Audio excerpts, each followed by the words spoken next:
Les decía, existen diversos tipos de procedimientos. Bueno, ya vimos los tipos de control, ¿recuerdan? Control a priori, control a posteriori.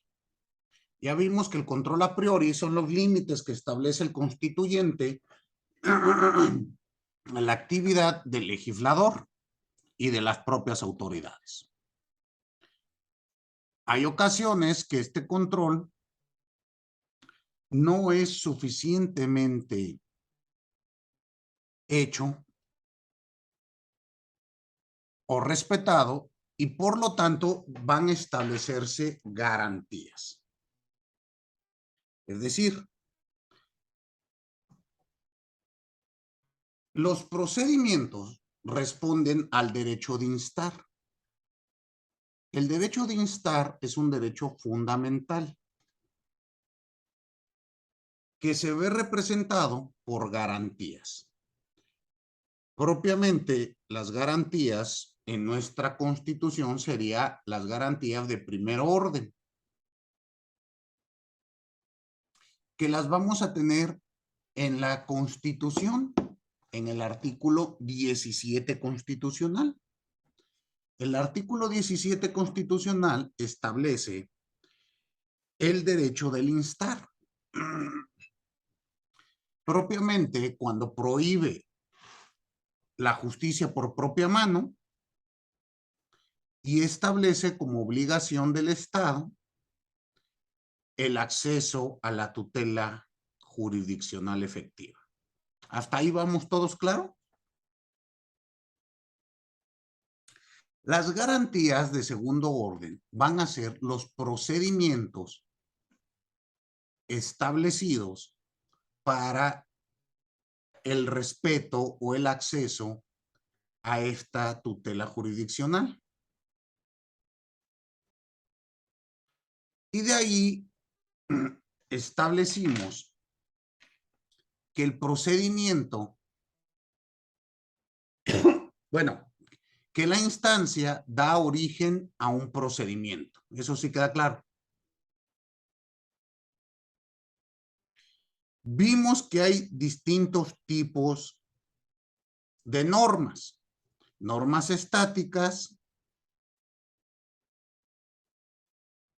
y normas dinámicas. ¿Recuerdan? Normas estáticas establecen los, valga la expresión, los estatutos de las instituciones jurídicas, el contenido de una institución jurídica. Normas dinámicas van a ser aquellas que en su conjunto van a crear el procedimiento.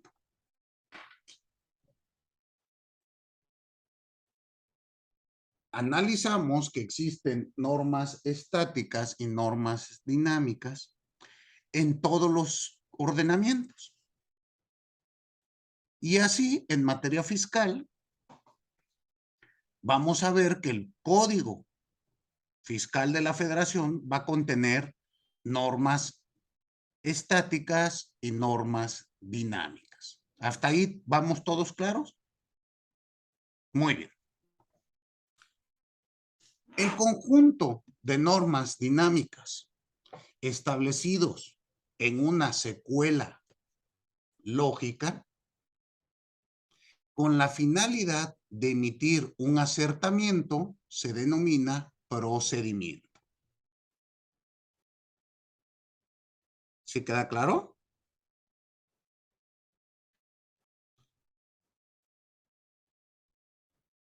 Y vamos a encontrar entonces lo siguiente. El derecho de instar tiene por objeto que se abra un procedimiento.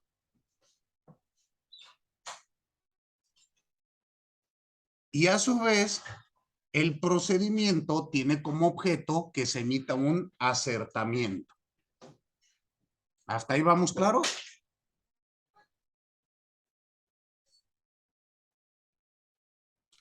Entendamos en este primer momento al acertamiento como una determinación de autoridad. Muy bien. Para que se pueda hacer esta determinación, va a ser indispensable que se realice un acertamiento. La autoridad no podrá emitirlo sin el procedimiento previo. Y de ahí surge esta división en los tipos de procedimientos. Vamos a tener un tipo de procedimiento que es el procedimiento oficioso.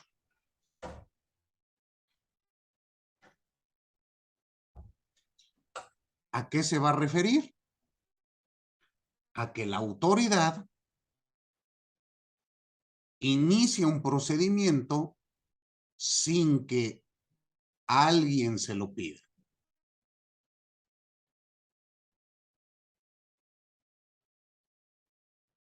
Inicia el procedimiento por estar facultada en ley para hacerlo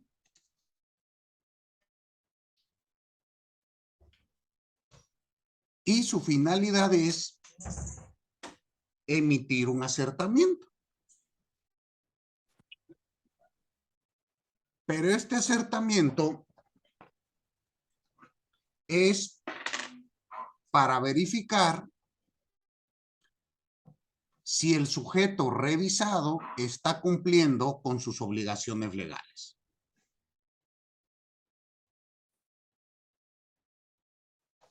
Resumamos. En materia fiscal, los procedimientos oficiosos son aquellos que utiliza la autoridad recaudadora, ya sea federal, estatal, municipal o de la Ciudad de México, para verificar el cumplimiento de obligaciones tributarias por parte del contribuyente. ¿Qué ejemplo me pueden dar de este tipo de procedimientos?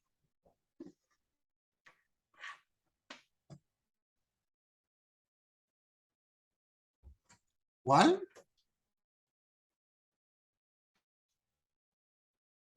Las visitas domiciliarias. La visita domiciliaria. ¿Qué otra encontrarían? La gran mayoría de procedimientos antielusivos, ¿no? Las facultades de comprobación. Dense cuenta, son procedimientos que realiza la autoridad sin que se los pida el contribuyente, ¿están de acuerdo? Y tiene como finalidad verificar el cumplimiento de obligaciones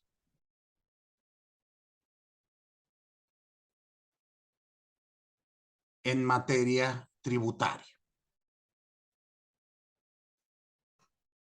Esto lo va a realizar la autoridad siempre y cuando esté facultado en ley y con los límites establecidos por la propia norma.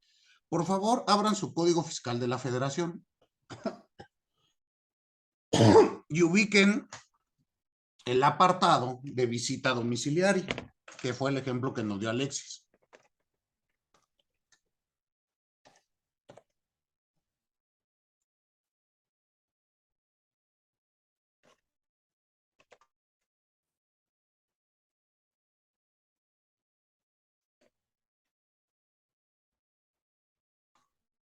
¿Ya encontraron ustedes qué artículo es?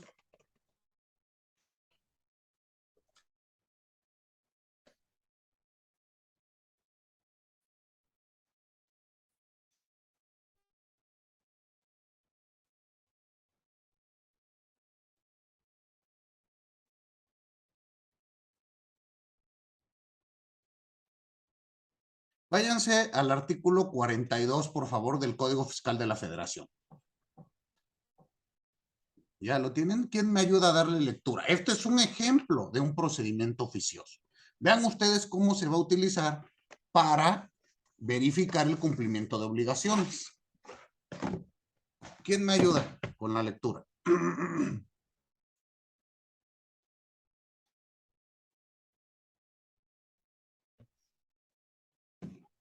Yo lo leo. Por favor. Artículo 42. Las autoridades fiscales, a fin de comprobar que los contribuyentes los responsables solidarios, los terceros con ellos relacionados, los asesores fiscales, las instituciones financieras, las fiduciarias, los fideicomitentes o los fideicomisarios, en el caso de los fideicomisos, y las partes contratantes o integrantes, en el caso de cualquier otra figura jurídica, han cumplido con las disposiciones fiscales y aduaneras, y, en su caso, determinar las contribuciones omitidas a los créditos fiscales, así como para comprobar la comisión de delitos fiscales y para proporcionar información a otras autoridades fiscales, estarán facultadas para, Ok, fracción primera, vamos dividiendo. Si vieron ustedes que son las finalidades de esta revisión, tiene varias naturalezas, ¿no? Penal, aduanera, fiscal, y puede ser de sujetos obligados en su más grande vertiente. Entonces aquí nos dice, bueno, primero va a tener estas facultades. Para comprobar, tendrá las siguientes facultades. Y ahora sí, veamos, fracción primera. fracción primera, rectificar los errores aritméticos, omisiones u otros que aparezcan en las declaraciones, solicitudes o avisos, para lo cual las autoridades fiscales podrán requerir al contribuyente la presentación de la documentación que proceda, para la rectificación del error u omisión de que se trate. Bueno, aquí tenemos un primer tipo de procedimiento. El procedimiento de rectificación de error, donde te pueden decir, a ver, me parece que hay un error aritmético o incluso una omisión. Y se te puede requerir. A ver, acláramelo o presenta, subsana la omisión para evitar cualquier tipo de responsabilidades o decretos fiscales. Entonces, bueno, esta es una primera fracción y veremos qué son estas famosas cartas invitaciones. Muy bien. Sí, por favor, Alair. Sí. Fracción segunda, requerir a los contribuyentes, responsables solidarios o terceros con ellos relacionados para que exhiban en su domicilio, establecimientos, en las oficinas de las propias autoridades o dentro del buzón tributario, dependiendo de la forma en que se efectúa el requerimiento, la contabilidad, así como que proporcionen los datos, otros documentos o informes que se les requieran a efecto de llevar a cabo su revisión. Aquí, esta es la facultad de solicitud de informes. Te requiero documentación en cualquiera de las vías que han señalado para poder con ello analizar si estás cumpliendo de manera cabal con las obligaciones en materia fiscal. Muy bien, también es muy particular. Siguiente. Fracción tercera. Practicar visitas a los contribuyentes, los responsables solidarios o terceros con ellos o terceros relacionados con ellos y revisar su contabilidad, bienes y mercancías. Aquí tenemos esta facultad, lo que se conoce como visita domiciliaria. Ya después veremos todo el procedimiento, ¿no? Pero dense cuenta que todo lo que está en el artículo 42 son procedimientos oficiosos. Como contribuyente yo no voy y le pido a la autoridad que me revise, ¿o sí? Ella está facultada para hacerlo ante la presencia o sospecha de alguna irregularidad. Por eso se van a llamar oficiosos. En el campo procedimental, cuando ustedes escuchen la palabra oficioso, imaginen que es algo que la autoridad inicia sin que se lo pida. ¿Queda claro?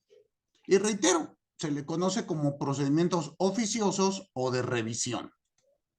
La naturaleza es justo la que acabo de indicar. Verificar el cumplimiento de obligaciones, en el caso concreto, de materia fiscal. Muy bien. Siguiente fracción.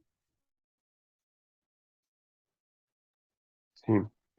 Fracción cuarta. Revisar los dictámenes formulados por contadores públicos sobre los estados financieros de los contribuyentes y sobre las operaciones de enajenación de acciones que realicen, así como cualquier otro dictamen que tenga repercusión para efectos fiscales formulado por un contador público y su relación con el cumplimiento de disposiciones fiscales. Muy bien. Ese es otro tipo de inspección que le llaman también revisión de gabinete, donde vamos a verificar toda tu contabilidad, tus aspectos, nuevamente, ¿cuál es la finalidad? Encontrar si existe alguna discrepancia. Vamos a leer la siguiente fracción y ya después nos pasamos al 49 para que quede clara la idea de un procedimiento oficioso. Pero dense cuenta que en materia tributaria existen muchísimos procedimientos oficiosos. Es muy común que el contribuyente se enfrente a esta autoridad. Bueno, a estas facultades de la autoridad. Y vamos a ver que se tiene que realizar con límites. La autoridad no va a poder llegar y revisar lo que quiera. Ya veremos que estas facultades de revisión están establecidas en ley y deben de seguir cierto cauce. Muy bien. Pero bueno, sigamos leyendo este 42. Sí. Fracción quinta. O sea, Practicar visitas domiciliarias a los contribuyentes a fin de verificar que cumplan con las siguientes obligaciones. aquí, Mm. pero fíjense, esto es lo importante.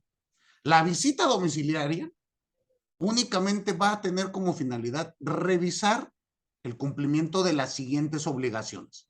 Es a lo que va a estar facultada la autoridad para hacer la inspección, para hacer la revisión de tus obligaciones. No podrá revisar lo que quiera, ¿sí quede claro? Vamos a entender que estos procedimientos son discrecionales, pero no son arbitrarios.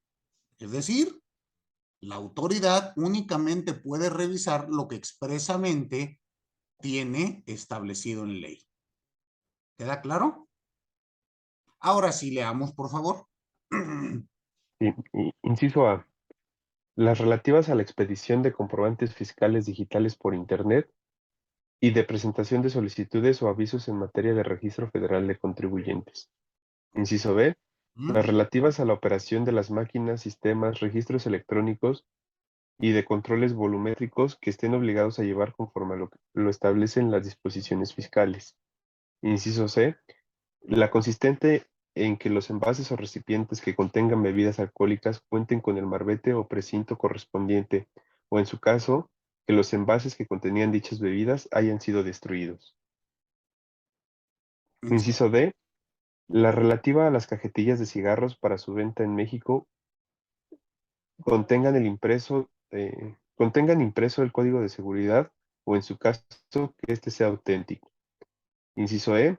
La de contar con la documentación o comprobantes que acrediten la legal propiedad, posesión, estancia, tenencia o importación de las mercancías de procedencia extranjera, debiéndola exhibir a la autoridad durante la visita. Y, inciso F. Las inherentes y derivadas de autorizaciones, concesiones, padrones, registros o patentes establecidos en la ley aduanera, su reglamento y las reglas generales de comercio exterior que emite el Servicio de Administración Tributaria. La visita domiciliaria que tenga por objeto verificar todos o cualquiera de las obligaciones referidas en los incisos anteriores deberá realizarse conforme al procedimiento previsto en el artículo 49 de este código y, cuando corresponda, con las disposiciones de la ley aduanera. Entonces, aquí nos dice, en todos estos casos vamos a aplicar procedimientos, en este caso de visita domiciliaria. Ese procedimiento ya quedamos que será un procedimiento oficioso y lo emplearemos para realizar este tipo de revisiones. Pero dense cuenta lo siguiente, la autoridad necesita hacer el procedimiento antes de emitirme cualquier tipo de sanción. Sí. De ahí que señalé al inicio de la clase. El procedimiento tiene como objeto que se emita un acertamiento. Les pregunto, ¿puede la autoridad emitirme alguna sanción si no realiza primero la visita domiciliaria? No podrá. ¿Sí queda claro? Entonces, debe de realizar este procedimiento. Vamos a leer un poquito el artículo 49 para que ustedes conozcan el procedimiento de la visita domiciliaria. Pero, reitero, en materia fiscal vamos a tener más procedimientos. Piensen ustedes, lo analizamos y lo vimos hace un par de clases, el procedimiento administrativo de ejecución. Pues también es un procedimiento oficioso, ¿no? Que se utiliza para hacer efectivo un crédito fiscal. ¿Sí queda claro? ¿Y cuál será el acertamiento que se emita en el procedimiento administrativo de ejecución?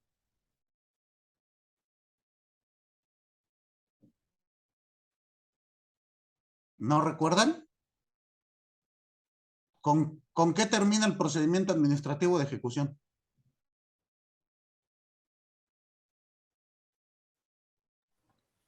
Con la adjudicación de bienes. Exactamente. Con el documento que se adjudique el bien, ya sea un tercero o al propio fisco, o con el acta mediante el cual se entregue los bienes muebles a la autoridad para que ella a su vez pueda disponer de ellos. Entonces, eso va a ser el acertamiento de todo el procedimiento administrativo de ejecución. ¿Sí me voy explicando o no? Muy bien. Vamos, por favor, a este artículo 49 del Código Fiscal de la Federación.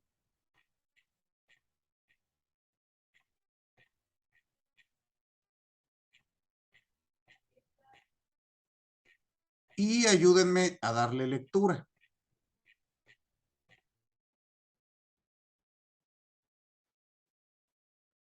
Vamos a ver cómo establece el procedimiento y por favor ustedes noten que nos da la idea de un cambio de estados. Siempre que hablemos de procedimientos, de normas dinámicas, nos debe dar la idea de movimiento. ¿Sí? Vamos a leer, por favor. ¿Quién me ayuda con el 42? ¿Me ayuda, Fernanda? Sí, profesor. Artículo 49. Para los efectos de lo dispuesto por las fracciones quinta, 11ª y 12ª del artículo 42 de este código, las visitas domiciliarias se realizarán conforme lo siguiente. Fracción primera.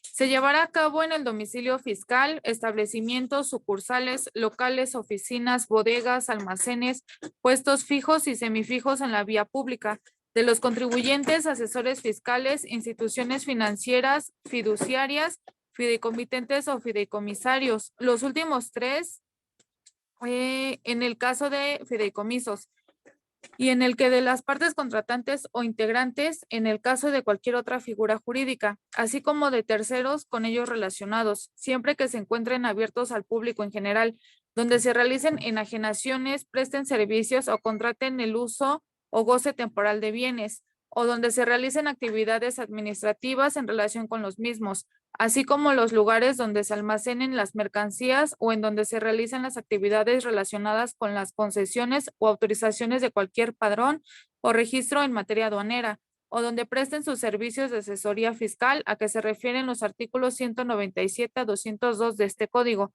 o donde se realizan las actividades, se celebren, ejecuten, tengan efectos, documenten, registren o inscriban los actos jurídicos que den lugar al cumplimiento de las obligaciones que establecen los artículos 32b, fracción quinta, 32b bis, 32b ter, 32b quater y 32b quinquies de este código. Entonces, fíjense, aquí esta primera fracción nos puso muchísimos supuestos, ¿no? ¿Dónde almacenes? ¿Dónde vendas? Si es al servicio público, ¿dónde guardes la contabilidad? Entonces, ya de ahí nos dio muchos supuestos. ¿Están de acuerdo? Bueno, pues todos estos va a estar facultada la autoridad para realizar la revisión correspondiente. Muy bien. Entonces, de aquí vamos a empezar. Miren, esto se me había olvidado decirles. La técnica para analizar cualquier procedimiento la vamos a emplear, o recuérdenme si ya se les había dicho, esta técnica empleando 5 preguntas. ¿Se los había dicho o no? ¿No? Ok. Esta técnica la utiliza el doctor Sentis Melendo y responde a utilizar o transformar los presupuestos procedimentales en preguntas.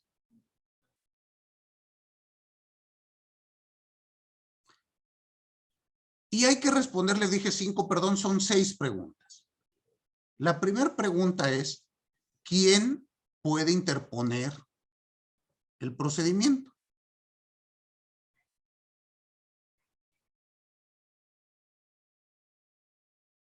La siguiente es, ¿ante quién se interpone? Es decir, ¿quién va a recibir el instar? La tercera es, ¿quién conoce y resuelve del procedimiento?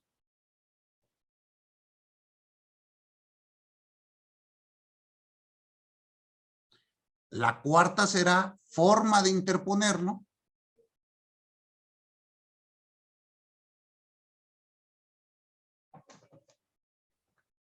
La quinta es plazo para interponerlo.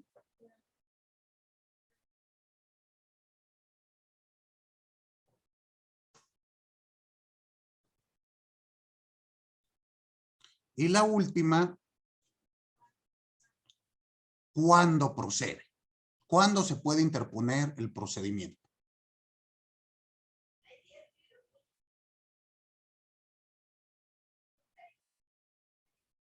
Vamos analizando con esto que estamos leyendo, ¿no?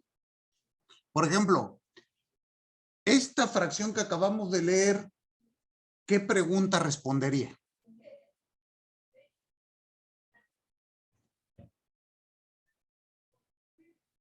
De las que acabo de señalar.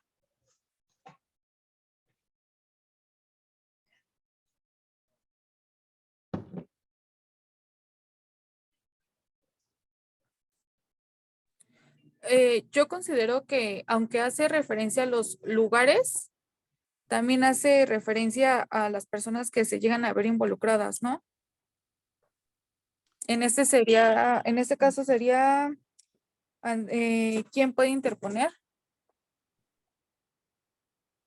¿Pero quién interpone la visita domiciliaria?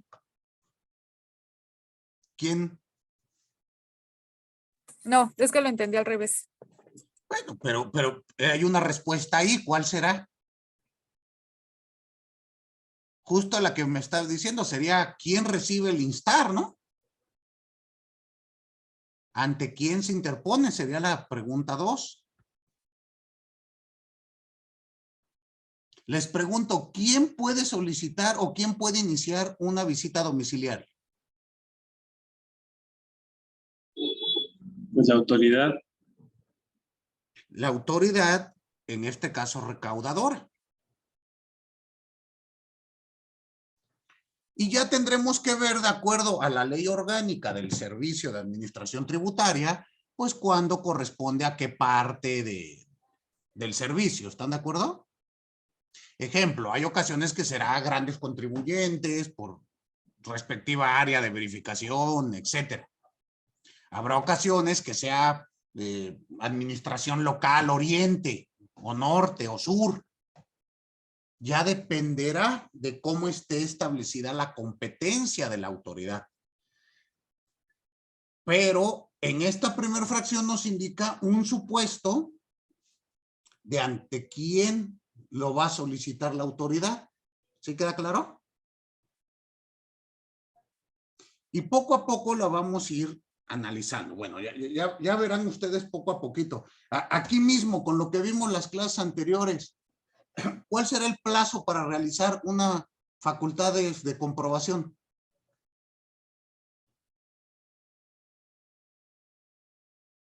¿Cuál? Son 5 años. 5 años. ¿Y por qué dices que son 5 años, Alexis?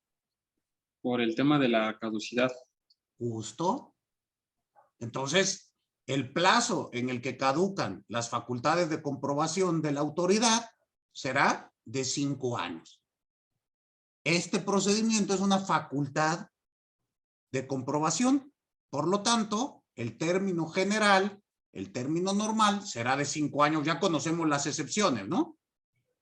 Para que pueda llegar incluso a 10. Pero dejémoslo en el plazo normal, general. 5 años. ¿Queda claro? Y poco a poco así vamos a ir sacando nuestras 5 respuestas. Bueno, nuestras 6 respuestas. La forma de interponerlo será siempre por escrito. Sí queda claro que ninguna visita domiciliaria podrá ser meramente oral, ¿o sí? Por tratarse de un acto de molestia, deberá de ser por escrito, fundado y motivado, ¿se acuerdan? También ya vimos ese principio. Y aquí es donde vamos a ir aterrizando todos los principios que hemos ido estableciendo en a lo largo de las clases anteriores. Muy bien. Leamos la siguiente fracción, por favor. Fracción segunda.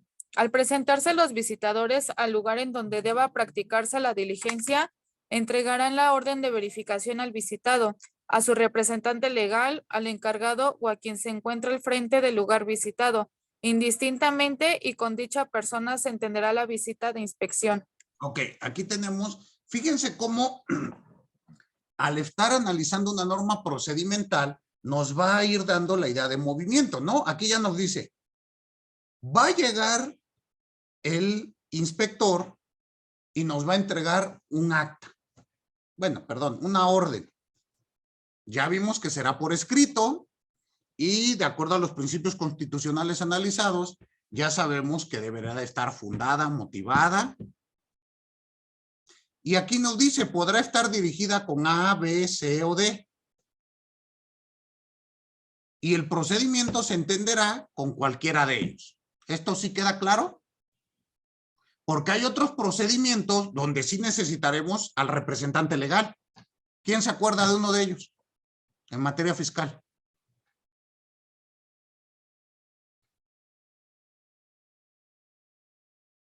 El PAE, para el PAE necesito a la persona o al representante legal de la empresa o la persona. ¿Sí están de acuerdo? En el caso de las órdenes de visita o de inspección, se entenderá con el sujeto que reciba la orden. ¿Eso sí queda claro? Muy bien. Leamos la siguiente fracción, por favor. Fracción tercera. Los visitadores se deberán identificar ante la persona con quien se entienda la diligencia, requiriéndola para que designe 2 testigos. Si estos no son designados o los designados no aceptan servir como tales, los visitadores los designarán, haciendo constar esta situación en el acta o actas que levanten, sin que esta circunstancia invalide los resultados de la inspección. Vean cómo entonces aquí estamos cambiando a otro momento, ¿no? Bueno, ya te entregué la orden. Lo siguiente que te voy a decir es, desígname testigos para que ellos estén presentes y formen parte de que todo lo que voy a actuar se haga de manera adecuada.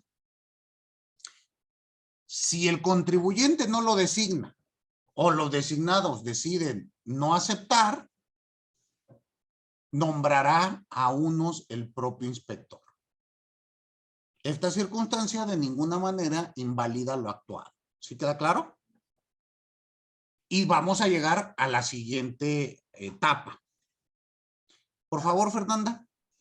Fracción cuarta. En toda visita domiciliaria se levantará acta o actas en las que se harán constar en forma circunstanciada los hechos u omisiones conocidos por los visitadores, en los términos de este código y su reglamento o, en su caso, las irregularidades detectadas durante la inspección. Muy bien, dense cuenta cómo nos va dando la idea de movimiento. ¿Sí van ustedes notando? Que es una secuela de instancias, de normas dinámicas para llegar a un acertamiento. Te dice, bueno, pues vamos a levantar un acta de todo lo que pase, que es lo que normalmente conocemos como acta circunstanciada. Y ya en un futuro verán ustedes cuánta lata da estar analizando estas actas para poder impugnarlas, ¿no? Ahí va a ser muchas veces parte de nuestra estrategia de defensa, pues ver si se cometieron errores o no en la misma. Pero bueno, se tendrá que levantar un acta. Siguiente fracción. Fracción quinta. Si al cierre de cada una de las actas de visita domiciliaria, el visitado o la persona con quien se entendió la diligencia o los testigos se niegan a firmar las mismas, o el visitado o la persona con quien se entendió la diligencia se niega a aceptar copia del acta, dicha circunstancia se asentará en cada una de ellas, sin que esto afecte la validez y valor probatorio de las mismas, debiendo continuarse con el procedimiento de visita o bien dándose por concluida la visita domiciliaria. Muy bien, bueno, aquí nos dan previsiones. Si no quieres firmar o no quieres aceptar, esto de ninguna manera va a detener el ejercicio de las facultades de comprobación. Entonces, no va a pasar nada, simplemente lo vamos a tener que asentar en el acta circunstanciada y continuaremos el procedimiento. De ninguna manera le va a restar valor. Muy bien. ¿Qué más? Fracción sexta. Si con motivo de la visita domiciliaria a que se refiere este artículo, las autoridades conocieron incumplimientos a las disposiciones fiscales, se procederá a la formulación de la resolución correspondiente. Previamente se deberá conceder al contribuyente, asesor fiscal, instituciones financieras, fiduciarias, fideicomitentes o fideicomisarios, los últimos 3 en caso de fideicomisos, partes contratantes o integrantes, en el caso de cualquier otra figura jurídica, así como a terceros con ellos relacionados, un plazo de 3 días hábiles para desvirtuar la comisión de la fracción presentando las pruebas y formulando los alegatos correspondientes. Si se observa que el visitado no se encuentra inscrito en el Registro Federal de Contribuyentes, la autoridad requerirá los datos necesarios para su inscripción, sin perjuicio de las sanciones y demás consecuencias legales derivadas de dicha omisión. Ok, aquí ¿qué tenemos? La garantía de audiencia. Ya fui a hacer la inspección. De esta te voy a otorgar lo que se conoce como un oficio parcial de observaciones, en el cual te voy a dar un plazo, ya leyeron ustedes, de 3 días, pues para que me manifiestes lo que a tu derecho corresponde. Una vez que transcurra este plazo, me hayas desahogado o no la vista que te doy, procederé a emitir el acertamiento correspondiente. Dense cuenta que la notificación, perdónenme ustedes, que sí, pues propiamente es una notificación del oficio de observaciones parciales, no constituye como tal ningún acto de molestia. Por lo tanto, no es impugnable en materia fiscal. Será impugnable la determinación que se haga del cierre del procedimiento. ¿Eso sí queda claro? Si ustedes quieren ir a meter un amparo porque ya les iniciaron facultades de comprobación, ¿qué creen que va a pasar con ese amparo?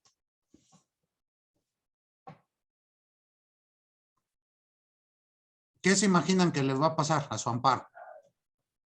Van y le dicen al juez de lo administrativo, oiga, me iniciaron facultades de comprobación. Lo van a desechar. ¿Se va a desechar? ¿Cuál será el motivo, Sergio? Pues porque no existe acto de molestia. Bueno, sí hay un acto de molestia, pero el acto de molestia todavía no es impugnable, ¿o sí? Pues no, todavía hasta que no... Bueno, entiendo que se está refiriendo específicamente al acta, ¿no? Al acta, que te inicien tu oficio de orden de visita. Sí, no, hasta que no exista la determinante, pues no es posible. Incluso la determinante como tal, ¿será impugnable vía amparo? No, No, justo. tendrá que irse a juicio de nulidad, ¿no? Recurso de revocación o juicio de nulidad. Habrá que agotar principio de definitividad. Pero eso, porque a veces de repente queremos irnos al amparo inmediatamente. Entonces hay que estar analizando estas cuestiones, ¿no? Del procedimiento. Bueno, posteriormente el artículo 50 nos señala más circunstancias, pero ahora de las fracciones 6 y 7 del artículo 48 para las órdenes de visita. Y así lo que yo quiero que ustedes noten son que existen estos procedimientos de revisión u oficiosos, que son aquellos que utiliza la autoridad para verificar el cumplimiento de obligaciones tributarias. ¿Qué otro ejemplo me pueden dar de procedimientos oficiosos?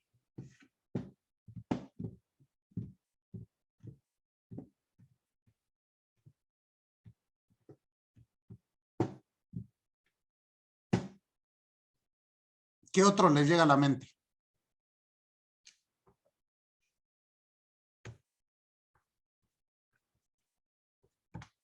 En materia fiscal. O en otra materia. En materia administrativa, ¿qué procedimientos oficiosos se les ocurre? O en materia ambiental. Hay muchos, ¿no? ¿O no les llega a la mente ninguno? En materia administrativa, las visitas de verificación de un establecimiento mercantil. Justo las que realiza el Instituto de Verificaciones Administrativas, por ejemplo, de la Ciudad de México. ¿No? Visitas de protección civil, ¿les parece también? En materia ambiental, aquellas que realiza la Procuraduría para verificar el cumplimiento de obligaciones en materia de medio ambiente, para evitar contaminaciones y demás. En materia de seguridad social, también los institutos de seguridad social están facultados para realizar estas visitas. Sí. Y van a ver que son procedimientos muy similares. Incluso en materia de seguridad social, ustedes saben que el trato que se le da a la determinación de un adeudo de contribuciones, de aportaciones a seguridad social, será 100% fiscal. Eso sí lo saben, ¿no? El trato que se le da, si bien la naturaleza es de carácter social, ya el trato de la determinación del mismo será fiscal, así como su cobro. Entonces, ahí tenemos esos ejemplos.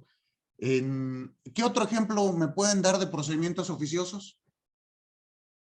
La Profeco. La Profeco, justo, Guillermo, tienes toda la razón. La Profeco. He estado leyendo que hay un restaurante en el centro que tiene precios exorbitantes para turistas y que ya la Profeco fue 1 o 2 veces, ¿no? A sancionarlos. No sé si han leído la nota. No, pero es muy común. Es muy común. Sí. Entonces la Profeco será. ¿Qué otro ejemplo tienen? Salud, bueno, lo que es salubridad para los que venden alimentos. Salubridad, tienes razón. ¿Cómo se llama? Se me olvidó el nombre de la institución. ¿Cofepris? Cofepris. Los procedimientos de Cofepris. Entonces, ¿se dan cuenta cómo en materia administrativa fiscal tenemos, bueno, ambiental y todos los que hemos estado viendo? Entonces, estos procedimientos van a ser indispensables para la función de la autoridad. En materia fiscal, ya leímos, bueno, el artículo que viene abajo indica que si de la propia revisión que se haga en una visita domiciliaria se desprenden otro tipo de hechos sancionables, se tendrá que dar vista a la autoridad correspondiente. Y así, si detecto que hay algún hecho que pueda ser materia de un delito fiscal, pues se tendrá que presentar la denuncia o la querella correspondiente. ¿Sí queda claro? Entonces, esto va a ocurrir en todas estas instancias. Una vez que se concluye la visita domiciliaria, se va a emitir el acertamiento. Y el acertamiento es la determinación que pone fin al procedimiento. ¿Sí queda claro? Esta deberá de ser notificada personalmente al contribuyente y podrá ser impugnada por alguno de los medios legales que lo permita. Ya vimos que podrá ser recurso de revocación o juicio de nulidad en el caso concreto. Entonces, todo procedimiento deberá de tener una determinación o un acertamiento. Regreso. El derecho de instar me permite abrir procedimientos. El derecho de instar le pertenece, vamos a decirlo así, tanto a las autoridades en su función de ente público,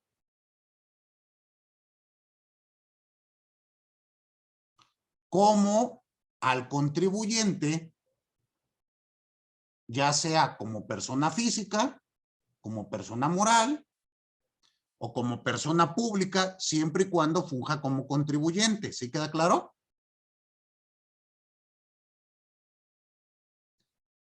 Entonces, este derecho les pertenece a todos, tanto a la autoridad como al particular. En los casos de los procedimientos oficiosos, el derecho de instar le pertenece a la autoridad para abrir un procedimiento de revisión y verificar si los contribuyentes cumplen o no con sus obligaciones fiscales.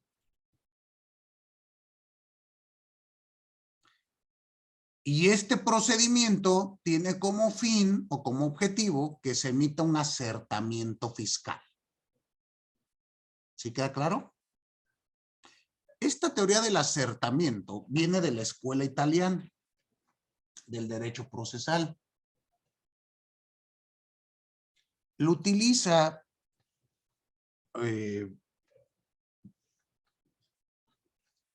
propiamente el maestro Francesco Carneluti. Francesco Carneluti, cuando desarrolla su sistema de derecho procesal civil, al momento de llegar a la decisión del proceso, se da cuenta que utilizar la palabra sentencia, pues no resulta adecuado. Y señala lo siguiente: la palabra sentencia viene del antiguo derecho romano. Sentiendo. Y se refería a los jueces legos, es decir, aquel juez que era nombrado para el caso concreto. No existía propiamente un poder judicial. ¿Sí recuerdan más o menos esta época? Sempronio y Ticio tenían un problema y nombraban al juez para resolver ese problema.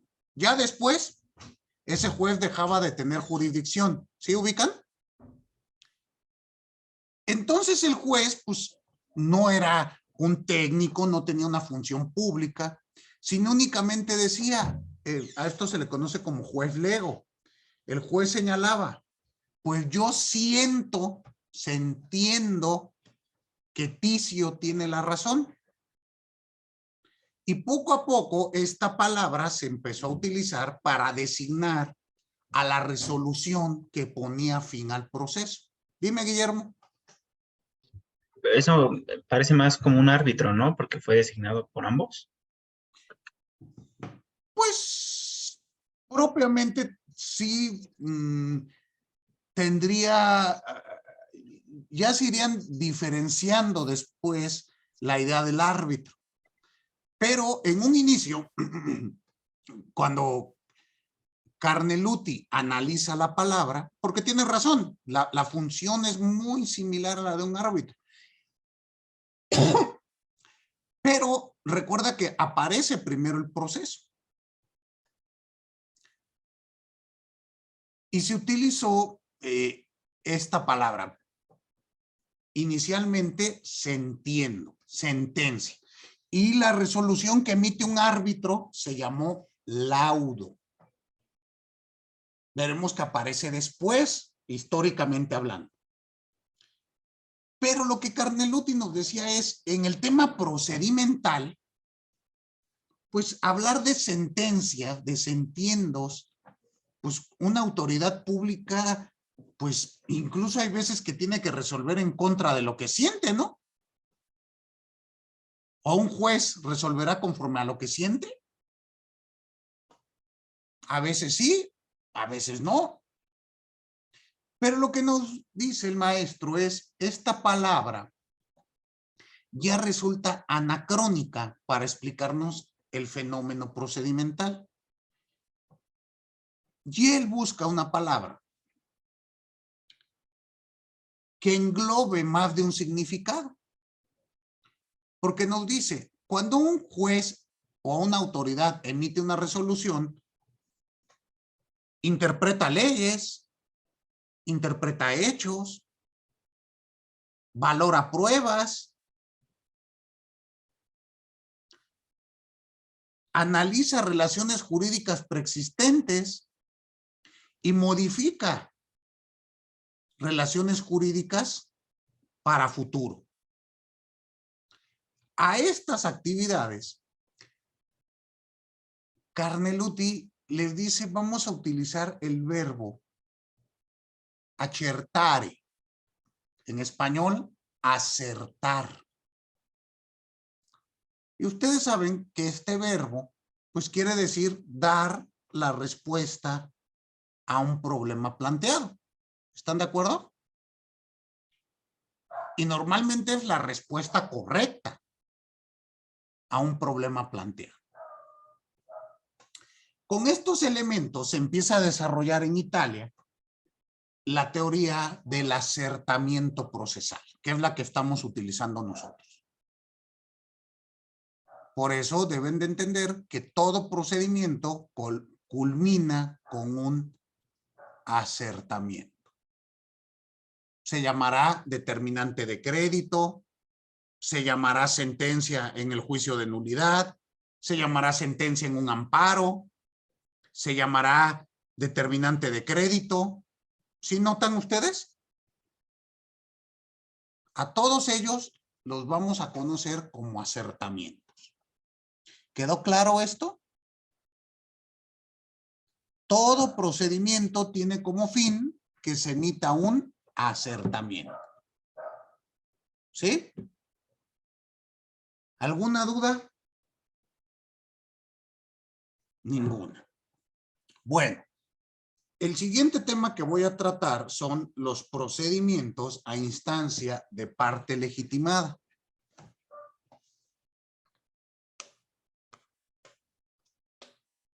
Recuérdenme, por favor, les compartí un cuadro que se llama Cuadros de la Teoría de la Impugnación. ¿No se los he compartido? Dejen de una vez, se los paso. Con estos cuadritos vamos a trabajar la siguiente parte de la explicación que les voy a dar.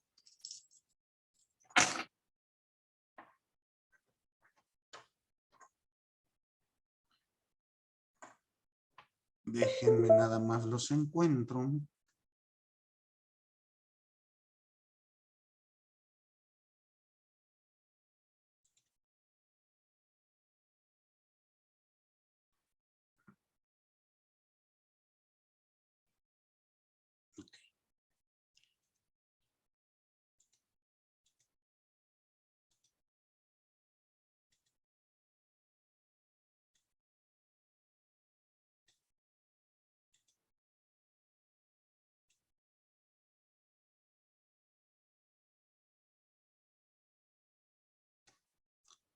Por favor, díganme si les llegó el documento, lo acabo de compartir aquí en el chat de Zoom. Y si de ahí alguien me auxilia mandándolo al chat de WhatsApp para que todos y todas lo tengamos. Con este documento que les acabo de enviar, vamos a trabajar nuestras siguientes clases.